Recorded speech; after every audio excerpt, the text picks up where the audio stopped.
They hung a $2.5 million price on her head, and in doing so, handed her a map. 3 seconds close on a folded encrypted printout, 3 names, 3 photos, 3 locations. Elena Vale studies them like a surgeon reading a chart. Her thumb hovers over each face, committing them to memory. Once, she wore the uniform of the 2nd Ranger Battalion, 2 silver stars, a bronze, a career cut short by betrayal. The intel was poisoned. The man she killed turned out to be one of their own. The brass buried the truth under deals and signatures. She was offered disgrace or prison instead. She chose exile, and in exile she became myth. The name Ghost spread through the underworld like cold air under a door. 26 confirmed strikes. Yet no witness lived to tell her face. Security feeds froze when she needed them to. Compounds went dark long enough for her shadow to vanish. She didn't just kill, she unbalanced ledgers, and men who profited from war noticed. 3 of them put their names on her printout. General Marcus Hale sold battlefield maps that cost soldiers their lives. Colonel Emir Rashid ran cruelty out of an underground bunker. Adrian Morozin turned a luxury yacht into a floating command center. Together they offered $2.5 million for her head. Thinking bounty would buy silence, instead, it gave her coordinates. And don't forget to subscribe to Stories That Salute for more intense military stories coming soon. In a rainy Gdańsk cafe. Elena sipped bitter coffee and read the encrypted post. She didn't laugh. She smiled. They had given her rhythm, faces, habits. Powerful men always assumed money made them invisible. They were wrong. By the time Baltic Light broke gold, she had chosen her first mark. Vardar Ridge. Hale believed habit was armor, inspection at dawn, a slow walk toward the command center, the same cigarette stub pinched between the same fingers, to his men. It was routine, to Elena. It was a timetable. The bounty had changed everything. Before, she could vanish into weeks of recon. Now every mercenary with a borrowed rifle would be swarming towards the same targets. Speed was survival. Her first strike needed to be more than lethal. It had to be a warning carved into the skin of the market itself. Hunt the ghost and you die. So she chose a shoulder of rock above the compound, an exposed ridge at 2.4 kilometers. Extreme, theatrical, undeniable. She carried a Barrett M82 heavy, functional, a tool built to announce itself across valleys. She checked the weapon with calm precision. Breaths steady. No wasted motion. Patience shaped the nest. She built it against stone, trimmed the field of view, narrowed her world to a single corridor of daylight. This wasn't about glory. Each inhale was for soldiers erased by the ledgers of men like Hale. Each exhale was for names written only on folded flags at the appointed hour. Hale stepped into the open. Elena's scope found him instantly. Around him the machinery of command churned, oblivious that one obituary was already inked. The shot cracked like clean punctuation. Hale collapsed without spectacle. Chaos bloomed everywhere else. Radios flared. Soldiers sprinted. Armored vehicles formed frantic patterns. In seconds, a fortress became a hive of hunted men. But Elena was already gone. She moved with the patience of erosion, melting from ridge to ridge, leaving terrain too costly to chase. By the time spotters argued over triangulation, she was a ghost again. News hit the networks within hours. Command posts locked down. Private security firms rewrote risk models. On encrypted boards, the whispers grew sharp with fear. Hale's death wasn't just an execution. It was a message accounts had been closed. Balances settled.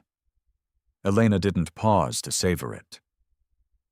As the ridge fell behind her, Her phone lit with a new file coordinates and schematics of a target buried deeper than walls the bunker where Colonel Rashid sat, surrounded by concrete and cruelty.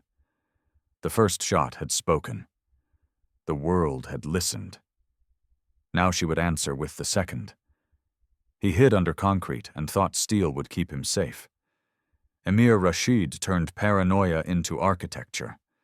The Al-Sahir nexus was a nest of corridors, blast doors, and men who trusted routines like scripture. Shifts were staggered to ironclad timetables. Courtyards were emptied of sunlight, and the bunker breathed like a sealed animal. It felt invulnerable until you listened closely enough to hear how it lied. Elena had been listening for months. The nexus was not a new obsession. It was a patient study. 18 months of mapping had taught her the grammar of fortresses where pipes hummed, which vents favored the morning sun, which gatekeepers swapped cigarettes and gossip. Men who live by order will always reveal a habit, for Rashid. That habit was a private satellite call at the same minute each afternoon, a ritual that fixed him to a single room beneath a vent. She did not break in with loud theatrics. She stitched a quieter violence, using microphones salvaged from a decommissioned ISR drone and a handful of commercially available sensors. She planted listening points where a grate met the world and let the bunker talk. Hours of static became language, patterns formed into maps. She cataloged guard rotations like a librarian cataloging hours. She watched the cadence of movement until the bunker's rhythm felt familiar enough to predict.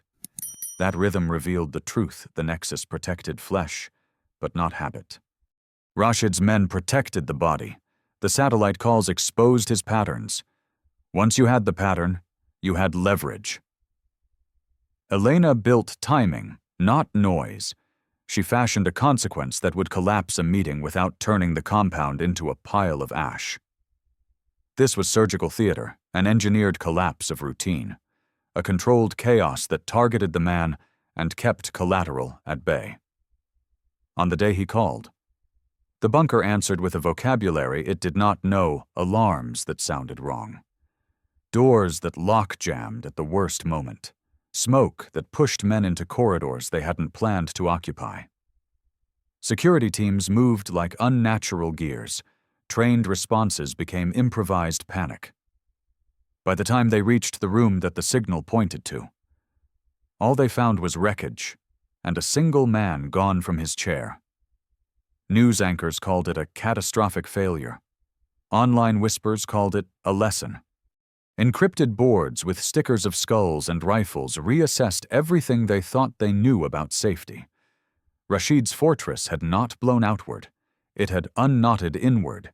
His empire of schedules and payoffs revealed seams he had never bothered to stitch. Elena did not gloat. She cleaned what she left. She vanished before forensic teams could sketch a narrative more convenient than truth. On a bus out of the region, a manifest photo glowed on a cracked burner, a shipping line moving shipments that should not have crossed oceans. The name at the top was familiar, Adrian Morozin. His address the open water. The man who had tried to make lawless things lawful had chosen a sea that swallowed subpoenas and hid ledgers. Elena folded the manifest into the pocket of her jacket like a promise. If the first strike had been a voice, and the second, a whisper through vents, the third would be a language of its own. He thought the ocean would erase him. Adrian Morozin had turned comfort into fortress. The MV Sovereign was a rolling citadel radar domes like watchful eyes, a hull wired into private satellites, contractors who moved with rehearsed choreography. When Rashid fell, Morozin tightened his perimeter. He pulled the ship out to international waters where courts are distant, and paperwork folds into oceans.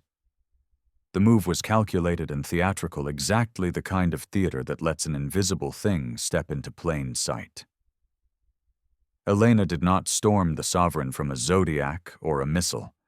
She walked aboard with forged credentials, a planted recommendation, and a face people assumed had been vetted.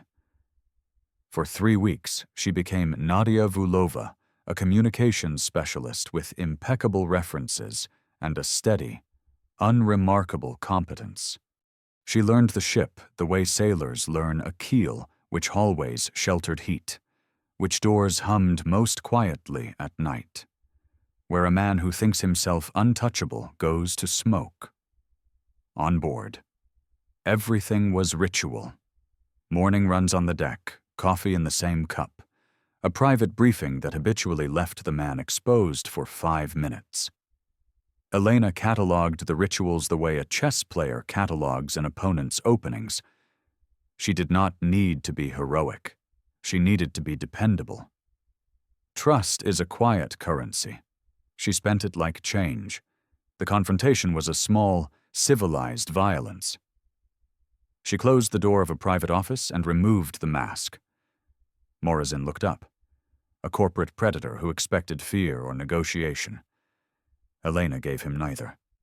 "You put a price," she said, flat and precise.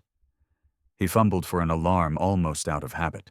His hand found systems that were not as whole as he believed. Moments later, alarms flamed. But not the cinematic cacophony of films. Instead, systems hiccuped, engines coughed, and the sovereign lost the one advantage a floating palace fears most: controlled movement. This was not luck in the weeks before.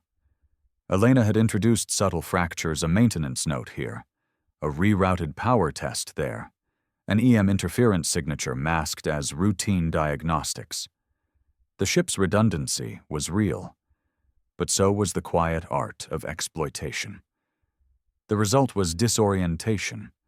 Contractors ran corridors trying to reconcile training with a reality that had been quietly altered. She did not paint the deck red. When the moment landed, it was clinical accusation. A pause. The consequence enacted with the soft click of a trigger. Morazin died not as a martyr, but as a man exposed in his palace, the ultimate humiliation for someone whose power was built on secrecy and distance. Cameras in the executive ring showed gaps where footage should have been. A scheduled firmware update and an electromagnetic burst had conspired to leave the right corridors blind for minutes. When crews came later with torches and subpoenas, the evidence was a mosaic of absence. Elena walked away the way ghosts do, deliberate, unhurried, leaving no spectacle to be sold. The sovereign's fall sent ripples through private war markets. Mercenary firms repriced their risk models overnight. Shell companies scrubbed accounts. Investigators who had once looked the other way found budgets to open inquiries. For a moment, the ledger itself shook. On a quiet pier, salt on her lips, and a new dossier burning in her pack. Elena paused, and for the first time in a long while, felt the weight of consequence settle into something like responsibility. The 3 names were done. Their deaths had not closed all the wounds they opened. They had widened a path. A humanitarian coalition's encrypted request pinged her burner, a trafficking ring moving children through ports and paper routes. The price was not her ledger this time. It was a life count. She pocketed the message and vanished into the city's grid. The ocean had not swallowed his crimes. It had only offered distance. Elena Vale walked toward the next chapter not as an avenger looking to balance a book, but as someone who had learned what it costs when the system that promises justice refuses to act. Balance, she understood now, requires more than a bullet. It requires choices. She had erased 3 names in less than 2 weeks, yet the shockwaves traveled far beyond the men themselves, across the underworld. Contracts vanished, syndicates dissolved, and power brokers whispered a single truth: hunting the ghost was suicide. What was meant to cage her had instead crowned her. Elena Vale no longer wore a uniform. She no longer saluted or lived by the cadence of orders. Yet in the void where governments stalled and criminals thrived, she had become the most disciplined force of all. Betrayal had once driven her. Rage had once fueled her, but now, purpose defined her. The general's deaths cracked open networks that had seemed untouchable, and for the first time, victims of their greed felt the tremor of justice in soul.